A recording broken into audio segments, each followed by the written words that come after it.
Hello, hello, hello. Good morning, good afternoon, good evening from wherever you are joining us. And welcome to another episode of the Tuesday teissTalk with your host, not Jenny Radcliffe again. Jenny is still on her holidays. My name is Tom Langford. I'm standing in while Jenny is, I think she's in Skegness now. She's just come from Blackpool, where I think she visited the Strictly set as it was a goal of her life, and now she's on her way to do the Coronation Street set tour as well. So I think she's fulfilling a lot of childhood dreams here. Anyway, today it's not Jenny, it's me. I've got some wonderful guests with me. And we are going to be talking about security culture, security awareness. And very first off, we're going to be looking at a news item entitled "Users Are Not Stupid, So Don't Treat Them Like They Are." And in no way coincidentally, after that title, I'm going to ask our panelists to come on stage. So can I bring on, please, Michael Woodson, who's Director of Information Security and Privacy at Sonesta Hotels. Hi, Tom. Hello, Michael. Sergey Terian, who's the Chief Information Security Officer of Digitane. Hello, Sergey. Oh, techie problems. Ali Bakush, who's the Regional Information Security and Data Privacy Officer of Texas Instruments. Hello, Ali. Oh, and Ali's on mute. It's all going well today. And finally, John France, Chief Information Security Officer of IoT Squared. Hello, John. Hi, hopefully I got the right button. Yes, you did. Yes, you did. Fantastic. We've obviously lost Sergey. At the moment, it looks like a spot the odd one out crowd here. And the clue is it's to do with hair. John, I think you've won this today's round. So let's take a look, whilst we hopefully get Sergey back in the call, let's take a look at today's news item. So this is from the RSA conference, and it is titled "Users Are Not Stupid, So Don't Treat Them Like They Are." And they then goes on to list... Sergey, welcome, Sergey. Thank you. It then goes on to list the 8 pitfalls of cybersecurity. Now, if you read these 8, if the Thais elf wouldn't mind scrolling down to just leave those 8 on the screen for the time being, these just actually look to me like good parenting tips more than anything else. They look pretty straightforward, right? Yeah, they do. They do. Very interesting on these 8. But however, the assumption users are stupid or hopeless, that's debatable, and I'll just put it that way. Yeah, but I mean, many of them, putting too much burden on users, not tailoring communications, assuming the most secure solution is best, using punitive measures to get users to comply. You'd think, like I said, it looks like parenting tips. We've all been children, at least I hope so. We've all been children. We've all been subject to these kinds of measures, and we know that they don't work. So why are we trying as security professionals to, for instance, use punitive measures, use the stick rather than the carrot to try and get people to comply? You want to just, is that an open question? Or jump in, please. Jump in. So one of the things is, it depends on your industry. So for example, maintaining compliance, given actual, there are things that you should be doing in your world that mandate you to do a behavioral change and making sure that everybody's indulging in proper security regimens as they indulge in doing business every day, and making sure that you're enabling the organization to be in compliance to those regulatory requirements. The other thing is, things like expenses.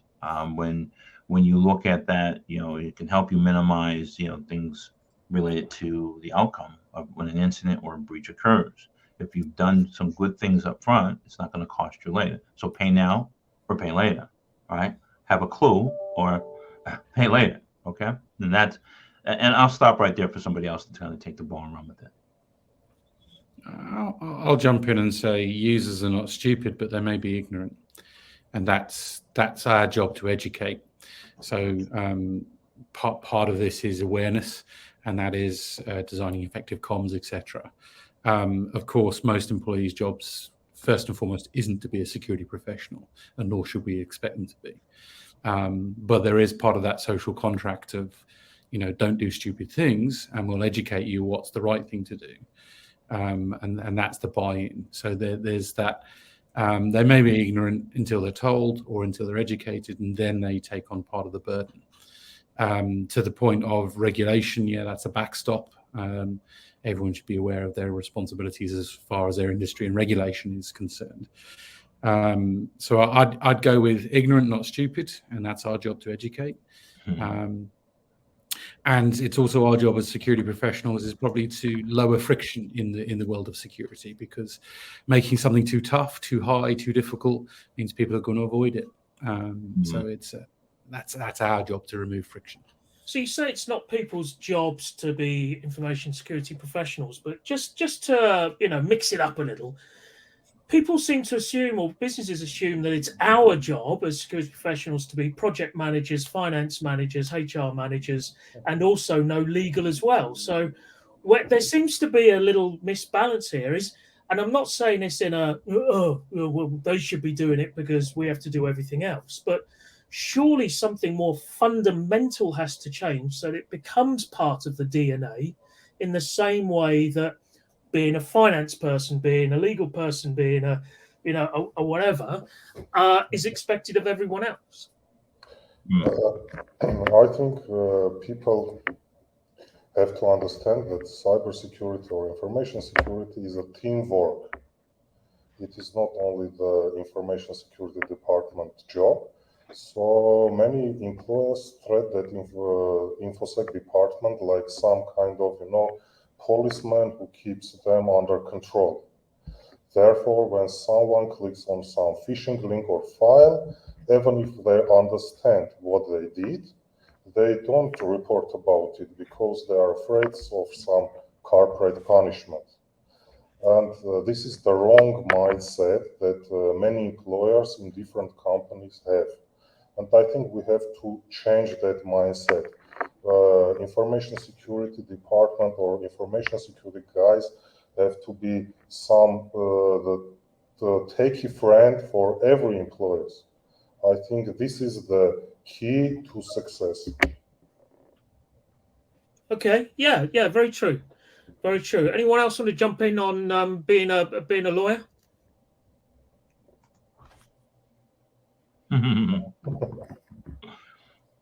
What's the question?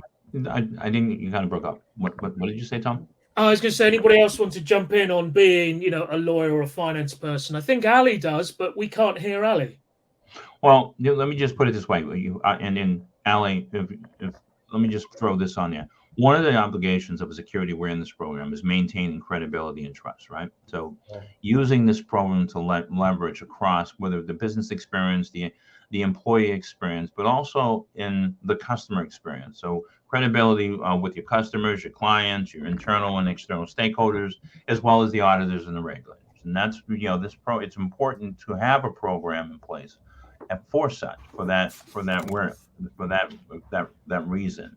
One of what we see is it gets watered down is it's not my responsibility. The program said we're in this together for the good of the order of the organization, good of the order of our customers and clients and our relationships going forward, and the credibility of your brand. Yeah, very much so. So we've lost Ali for a little while, and I think we'll take that as an opportunity to segue to our panel discussion today. Now, before I start that, I just want to remind folks, we really are interested in your questions. It helps us fill any awkward gaps, although with Michael on the call, I don't think we'll have any of those. So please post your questions up in the top right under Q&A, or we can pick them up anywhere. And folks on the panel, please keep an eye out as well. If you see something you particularly want to answer, then do let us know. So the panel discussion. Oh, and I should say, the best question, comment, or anything, according to me, so it could be just making me laugh, is going to win one of these. Look at that. A fantastic mug. It does everything you need in a mug. It holds liquid. It has a handle. It's got a nice color. I'm pretty sure this won't wash off too quickly. So please do ask a question and you'll be good to go. Right. So today's panel, fostering an effective security culture. Welcome back, Ali. Fingers crossed. Can you hear us, Ali? Yes, I can. My apologies. Little technical issues. But can I actually follow up and just say a few things? I think maybe I'm pointing to the obvious. And I think we talked about, why do we think, our staff are kind of ignorant, etc. So I think one of the things about this blaming culture is that in order to hold someone accountable, they need to be informed. So we kind of, make sure we put the cart before the horse, not put the cart before the horse, so to speak. So I think it's important. I'm totally on board. I think, it's obvious that we need to do more training, do more awareness. And then once they are informed, then we can hold them accountable. And then we'll get to that once we get to the panel discussion. And in fact, I think, that's we are just on the panel, and that very first bullet point now, how are workers prevented from being active and informed partners in security? So you hit the nail on the head, Ali. It's almost like you were reading ahead, but how do we make sure that our users are informed partners? It's one thing to be a partner. We're in this together. It's another thing, to your point, Ali, to make sure that they know exactly what's going on. So how do we ensure that that is the case? Yeah, I think I'm going to probably state the obvious. If I just go ahead and kick off, and I'll let my other colleagues also jump in. I think, the tone is really at the top, right? It's not necessarily on the shoulders of the IT security organization, right? It really starts from the top. So we want to make sure we have really the board is totally buying into it. It's not just the talk, walk the walk. And it's not just at the board level. It's actually down throughout the whole fabric of our organization, right? That needs to be kind of spread down.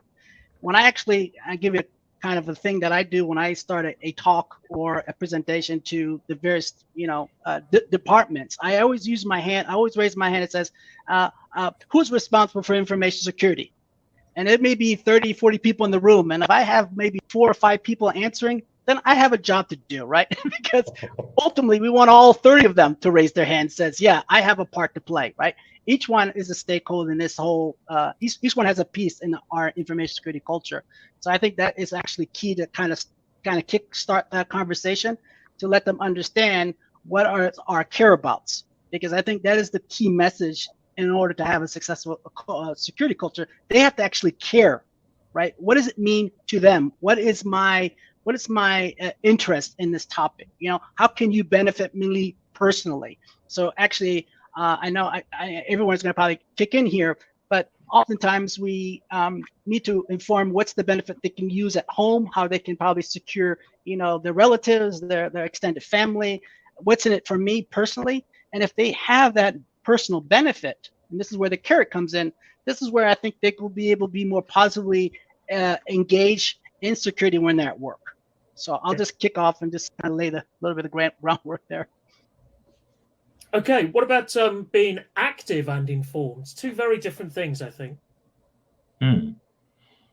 It's an interesting attribute. Did you say active? You say active and informed? Yeah, active and informed. How do we? What's stopping them from being active and informed?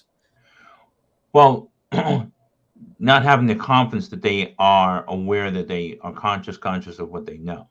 I mean, and so that comes from being reinforced of constant training and awareness, whether it be in your LMS system, whether you're messaging, etc.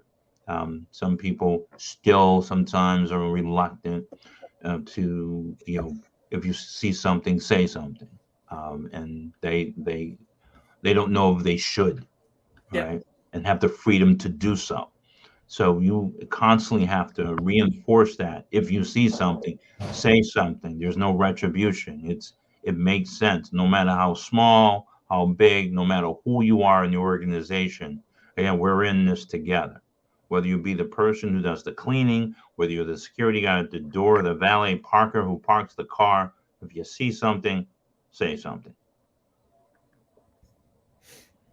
Yeah, very true, very true. And And how do you foster that culture, John?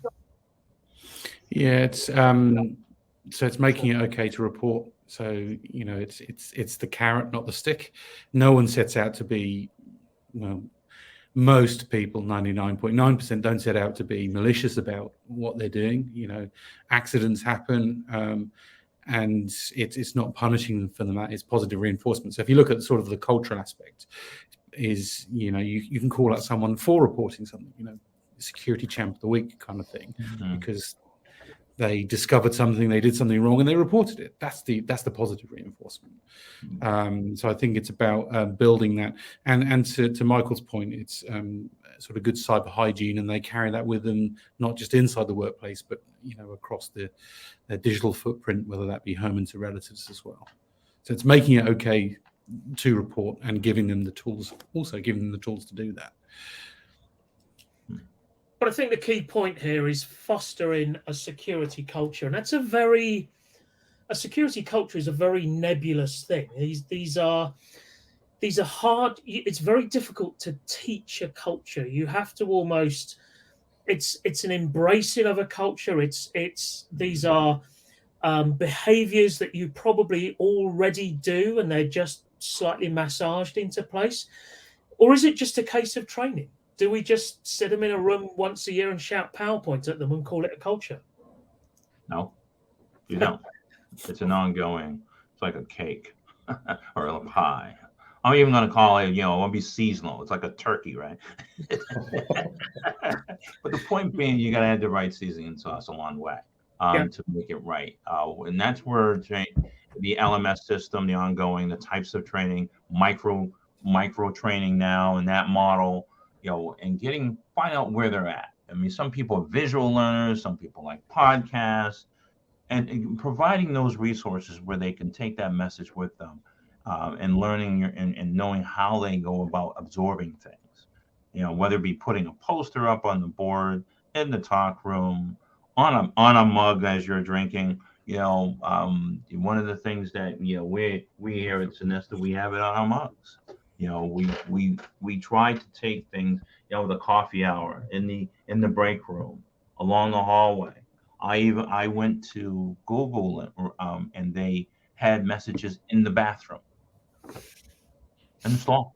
That's known as one of the best places to put messages, actually. Right. Okay. But the point being is not your phone number. Together, right? So and that's what we do. We here at Sonesta, we put this on it. So as you can see, all right, on our coffee mugs, all right, of a security. Very good. All right, and we distribute that. So everyone gets a mug. All right. So it says a lot. You got to go to where people go. Even on the back of the ticket that you give. So, for example, some facilities have valet parking at the garages, right? Why don't you embrace them, right? That's the type of things that you do. But isn't there a risk of there being like message fatigue? Because if you've got finance handing out mugs saying do your timesheets on time, and you've got HR on your mugs saying I don't know, don't be a dick or something like that, and you've got other people, other departments doing the same, and you've got at the urinal or in the stall, there's 17 different messages. There's going to be a fatigue, right? There's going to be it's subliminal messaging. All right. Subliminal. And that's what it is. Without them being, it's in you. You either go in their face, or you connect it with something. Like, for example, who would think today we're going this month it's going to be on the trays when you go to get your food in the cafeteria, right? So that subliminal message, there it is, right? You open the door, you leave the gate that leaves when you leave the car, right? Yeah. Across the gate of the car, we're in this together, right? I thought in the toilets it would say something like "want to feel relieved all the time." Right. Notify security of any incident. Right. So wherever they go, you have to be with them indirectly. You can't be consistent with, you're right, the fatigue of the messaging, etc. Try to be creative, break it up, and again, where they're at, where their thought process is, down to the screen. All of a sudden you take over Your screens, yes, people will scream about it because they can't see their pictures of their son or daughter, etc. But the screensaver, there it is. It just shows up for a week, right? Now, InfoSec people are not known for their creativity, in fairness. I mean, mostly because, many of us come from IT backgrounds anyway. Where do we even start with all of these ideas? Because it's great stuff, don't get me wrong. But, and I mentioned this yesterday in our preparation call, like I said, we've been talking about this kind of approach to education awareness for 10, 15 years, as long as I've sort of been actively involved in the community and stuff. And we're still talking about it. We're still saying you need to get creative. You need to do this. You need to do that. You need to be subliminal. You've got to, print it on mugs and everything like that. Why have we not fixed it yet? And two, how do we even start to get that creative when, I've got all the creativity of a brick wrapped in lemon? If I can just go ahead and start off with this one, I think I'm just going to maybe also say it kind of picks up what Michael was mentioning about, creating a very kind of a fun, engaging, kind of multilateral approach when you do awareness. One thing that's worked for me particularly is really partnering with our communications department, because there you can be able to sync up and understand what other different communications maybe, and because they're kind of the quarterback, they kind of have all the different facades or the communication schedules, pipeline of the various departments. So you can kind of pick and choose, okay, I see this is a quiet area. Maybe let's say in the month of July, it's like people are going on vacation. Here, let's do a vacation piece on awareness, right? We're coming now close to the Thanksgiving, Christmas shopping season. It's like, hacking season, right? 2.0. So maybe these are opportunities we can do kind of these point messages that kind of see where it could be benefits from them, because a lot of people might be shopping on Amazon or what have you, online shopping. Maybe it's a good to do an information piece on that particular aspect. So, but you want to tidy that up with your comms organization. And I actually partner in a number of communication outreaches using the comms folks, because they can really craft the message and articulate it in probably in the wordings that particularly an IT security person may not be able to convey. So definitely there should be a very strong partner I would encourage, because it's actually paid dividends, and also the timing, right? Timing is of the essence, right? But it costs money. Actually, you can do it at quite a low budget. Actually, it's just you kind of do that alignment meetings in the very first. So it's a powwow meeting you may have in January. Okay, what is the next 6 months? What does it look like? What's the outlook? And then kind of plug in where you probably need their help, right? You need their assistance. And usually it's kind of a low touch. It's not necessarily I'm asking them to create a whole document from scratch. So what I'll do my first stab. Here's what I'm planning to send out, and they just go and do a proofread. Says yeah, it's good to go, and then send it off. But we just want to make sure that the timing is right. Not that there's general communication from management that may be happening. That's important. Where with our profit sharing this year, or maybe some kind of information that's made relevant for employees. That's why we don't get involved in that fatigue factor, right? You mentioned it costs money. Yeah, but it's got a return on investment. That's the important thing. So yeah, I mean, if it's time or money, you get paid back. And as Ali was saying, it's a team game. So, and you mentioned being creative. If we're not particularly creative, go to the marketing team. They are. But to that latter point, they will charge you. But you're right. I would always say leverage your marketing team. But return on investment, key performance indicators, etc., on any kind of awareness campaign is always difficult. Always difficult. The textbooks say your incident reports should go up after an awareness campaign because people are reporting more. But at what stage does it go down? How soon after? And if it doesn't go up, it goes down. Is that because less has happened, or people haven't taken any notice? It can seem like a very vague and nebulous thing. Today, I think every non-technical people have some techie friend who solve their problems. It could be a neighbor or colleague or relative or some paid support services. I think our goal is to become that techie friend for each employer who can call and any time with any technical question.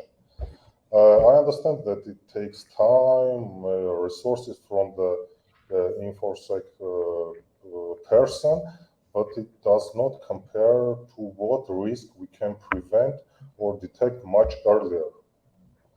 I think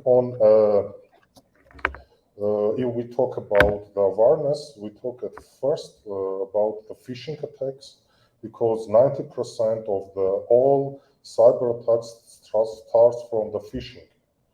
And phishing attacks come not only by mail, it's also come by messenger, by WhatsApp, Telegram, Signal, social networks, Instagram, maybe TikTok, and SMS. And if companies do not think about the personal cybersecurity of their employers, it will cost them dearly in the future. I think the solution is to have the InfoSec team in all platforms where cyber attack can be carried out.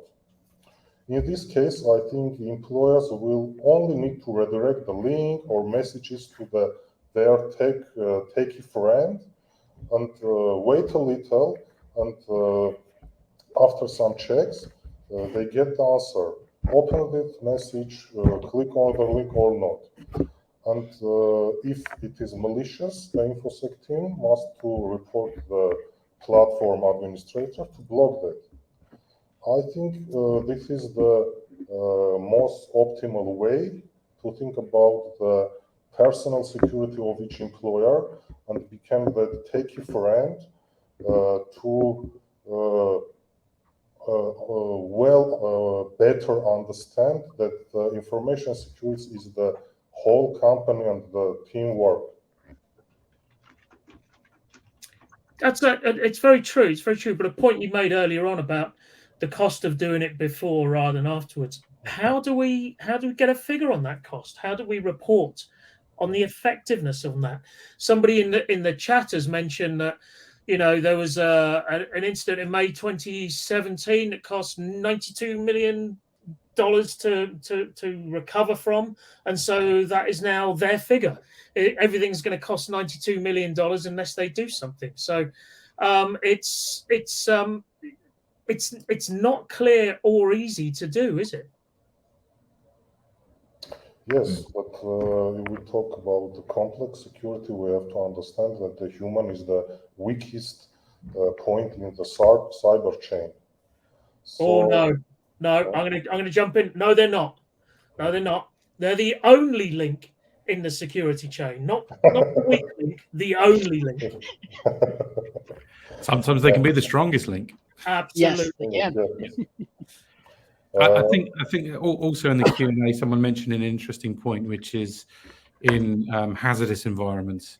You put lots of signage up, and you you sort of say cultivate high safety culture. And I think what we can take in InfoSec is probably signposting high value points is also key, which is so if a transaction is particularly high value to your organization, then you can put a pop-up on, or you can put some guidance up to say, be careful, no one's looking over your shoulder, etc. So signposting where high value transactions take place is also a good point to make. I mean, we talked about putting it in, the bathrooms and the rest of it. That's the kind of subliminal messaging. That's stuff you pick up on, almost like advertising. And then you've got to do some pointed stuff as well, which is high value transactions or particularly hazardous areas. Put a sign up. Yeah, one other thing I think it's worth maybe highlighting that we can probably reinforce, and I see this at least in our organization, because we're manufacturing, so there's a strong physical security component to it, but we're now seeing that convergence, right, on the information security as well as the physical security, working in partnership together, because that also reinforces that security mindset, right? It's not just necessarily from an information security perspective, but interest to the facility. When you kind of bring in visitors, they have their badges, they can be easily identified who they are, and then they be accompanied, not that they're roaming around in areas that are probably sensitive areas in our floor. So I think that's also very, very, very important. And we partner also with physical security on a number of engagements, whether that is, looking at our some of the partners that we work with, doing combined audits. So there's that strong built-in relationship.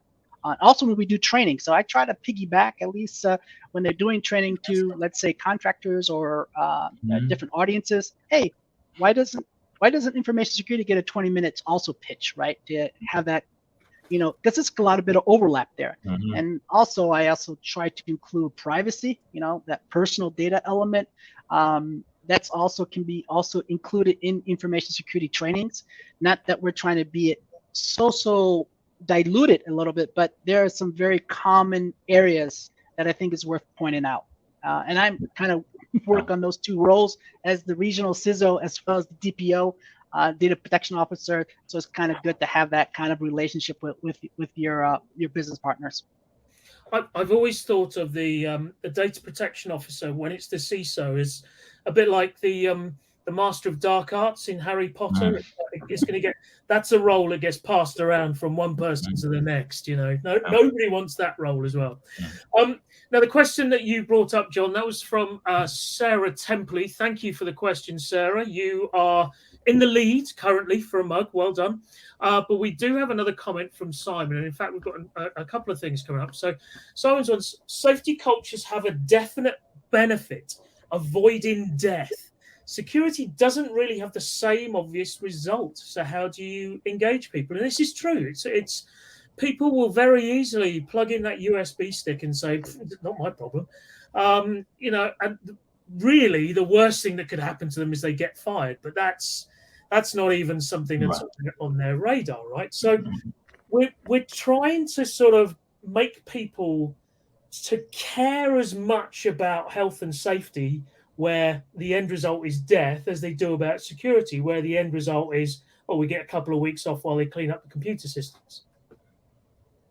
Well, that's going to be just really, it's in the ethic responsible, the code of the code, and it's the code, right? You thou shall not, right?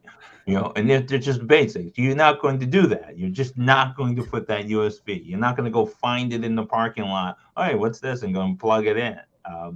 I think we've moved past that in awareness. Back in the day, that wasn't. They're trying to get me, and see if I get caught, and I'm going to be penalized for it. And that was a mechanism that most, you talk about convergence and working with physical security and cybersecurity. You work together in some to do that. Drop a couple of USBs and see what we get. Go fishing. The interesting thing is that now you talk about convergence, and an article that I'm writing is called Convergence of X, and the convergence of X means partnering, whether it be privacy. You talk about DPO, data privacy as well, but also physical security, risk, and also our third parties. We are now in the world of third parties as we move into cloud technologies. All right. But one of the things that people forget, there's other third parties, the people who deliver to you, the supply chain people. All right. I had an interesting talk. I like to talk to the mailman. He sees a lot. The UPS guy sees a lot, right, coming in. So I said to them, every now and then, here's a coffee. And hey, have a conversation briefly. Did you see anything? Right? They're a third party that we never, but been part of our ecosystem, right? Coming in. So these are the attributes that you literally are going to have to watch out. Another interesting thing is about your perimeter. The conversion of X in your community around you, of your organization. They too are your third party, all right? The people that are your neighbors, because they might see something, right? So we have to think outside the box when we're thinking about all of this, about a culture. Is your culture within, but also is it inclusive of others that are part of your culture and you don't even realize they are? Right? So I put that on the table. I want to bring up another question. It's more of a comment with a little question at the end.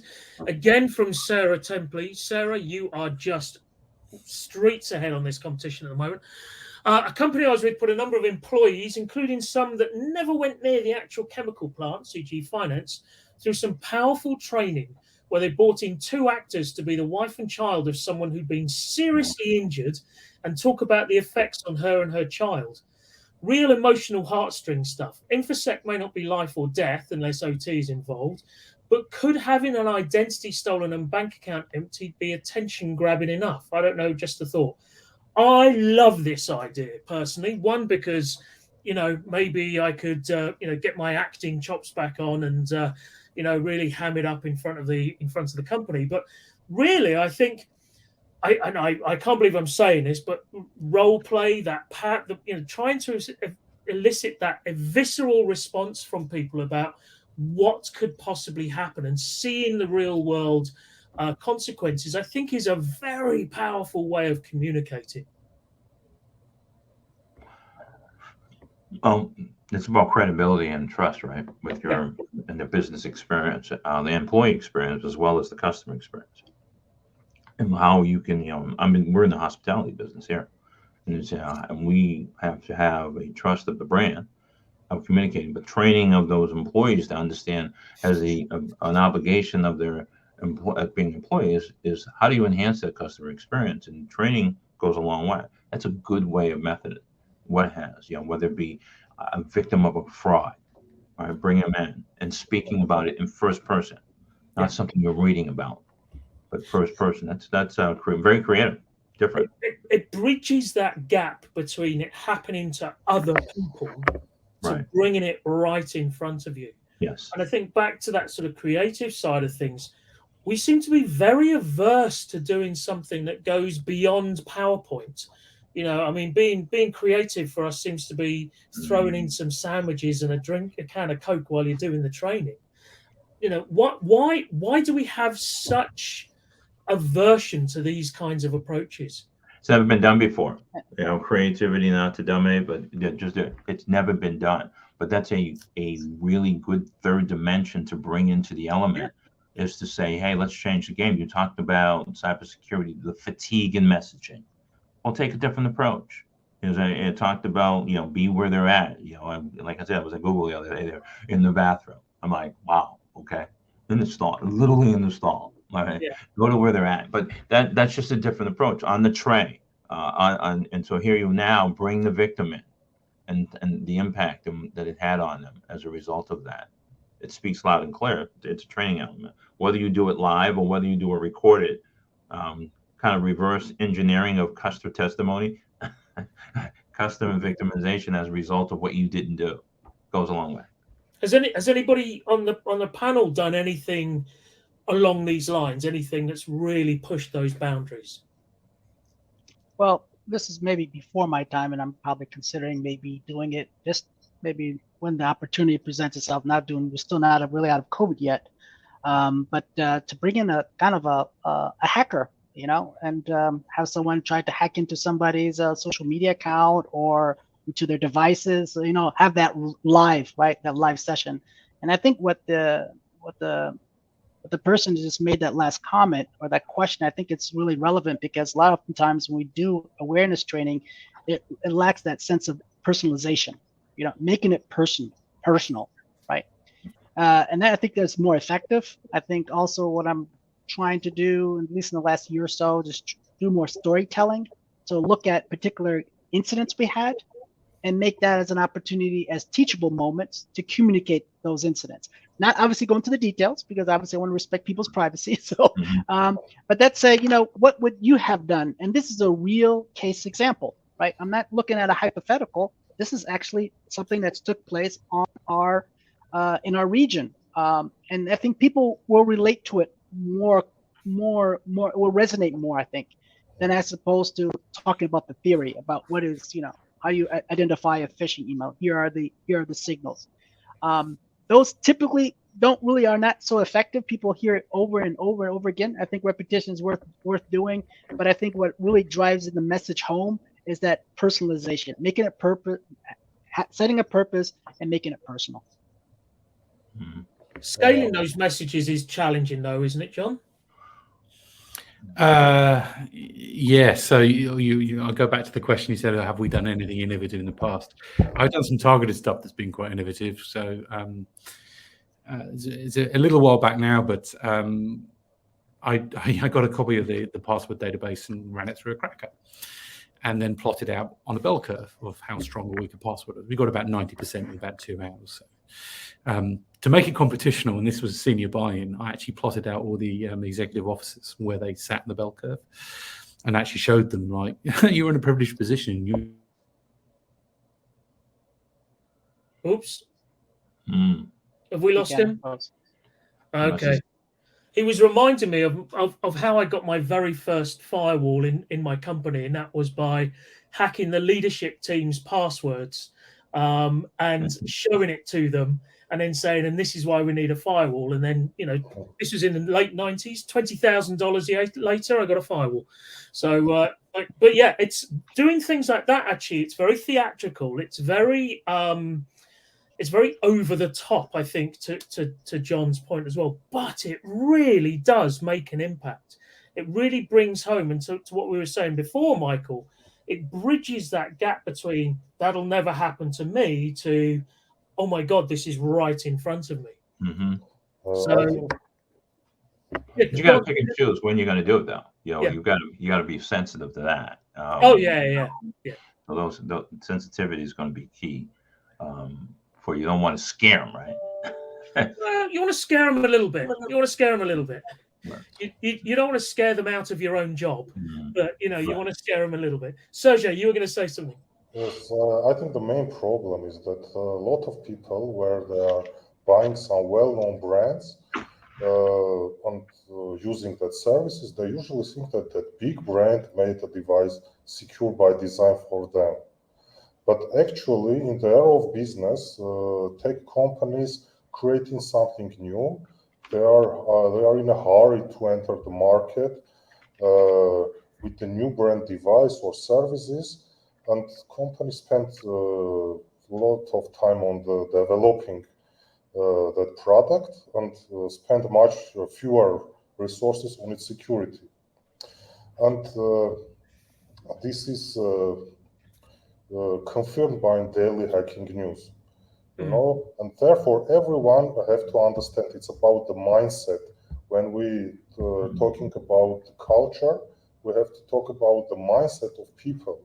The people have to understand that everyone needs to take care on their own cybersecurity. No big brand will care about cybersecurity. Everyone have to do it himself. I think when the people, one of our goals is to change that mindset, because when we talk about the awareness, we have to talk about changing the mindset. Yeah. So, John, you've just joined us back as we're about to close. On to the last question, I'm afraid. My apologies. I finished your story for you. It was great. They loved it. Yeah, sorry for the dropout there. That's right. So we do literally just have a couple of minutes. So everybody, 15, 20 seconds on this. Do you think it is more difficult to foster an effective security culture in non-IT organizations than in IT organizations? For instance, when you compare accounting or legal to IBM or Microsoft. John, 15 seconds. Really quickly, it's a double-edged sword. Sometimes it's actually easier because once you educate, they just do by rote, as it were. Sometimes it can be a little more difficult because they may not get the underlying concepts or the consequence. And that's that storytelling piece. It's the narrative that you've got to give them. Mm-hmm. Very good. Michael? Right, it depends on the approach you take. And so when you're melting it in, correlating it to what they do in their function of their role-based training, and it makes it really simple. In adopting micro learning concepts. Excellent. Sergey? I think it depends on awareness training, the tests every 3 months, and how you can train the employees. It is, and how you can change their mindset. It depends only on that. Okay, excellent. And finally, Ali? I would think that conventional wisdom would probably say maybe an IT organization will probably be easier, but I probably take what the other panelists said. It depends on that person's role, right? Not that they're overly confident. Yeah, I understand IT, but a lot of what information security is about is really, a lot is non-IT. So Here, I think it's kind of a fair mix. It can be either way, 50-50. Excellent. I think you've answered that like true consultants by saying it depends. Gentlemen, thank you so much for your time today. We could carry on. I have to say we could carry on for a very, very long time. So thank you for your contributions. As regards the winner of this beautiful type, well, not this one. This one's mine, but a beautiful Tice mug like this. It's going to have to go to Sarah Templey. One, purely because of the amount she typed, and two, because I really like the idea as well. So, Sarah, congratulations. Can I remind all of our listeners and viewers of Thursday's teissTalk with Jeff White, which is an industry focus, how healthcare institutions protect their data from cyber threats. That's this 30 at 1600 hours. That's 4 p.m. for the civvies. And finally, my closing note is that apparently, according to studies, 95% of expenditure on security culture and awareness is completely wasted. The unfortunate thing is we don't know which 95%. So on that note, thank you very much, everybody. Have a lovely rest of your day, and I look forward to seeing you next time. Bye-bye. Thanks, everybody. Thanks, everyone.